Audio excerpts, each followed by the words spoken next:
అనగనగా ఒక ఊరుండేది. ఆ ఊరిలో శారద, రాము, సరస్వతి, గోపి అనే కుటుంబం నివసించేది. శారద ఒక చిన్న టైలరింగ్ షాప్ నడుపుతోంది. మధ్యతరగతి జీవితంలోని కష్టాలు, సుఖాలు ఆమెకు బాగా తెలుసు. రాము భర్త ఉద్యోగం చేసేవాడు.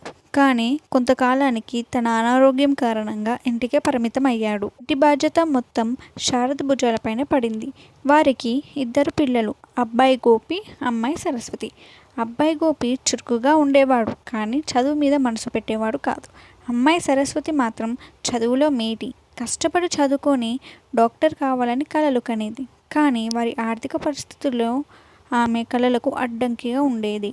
రోజు పొద్దున్నే లేవగానే షాపులో పనిలో మునిగిపోయేది శారద.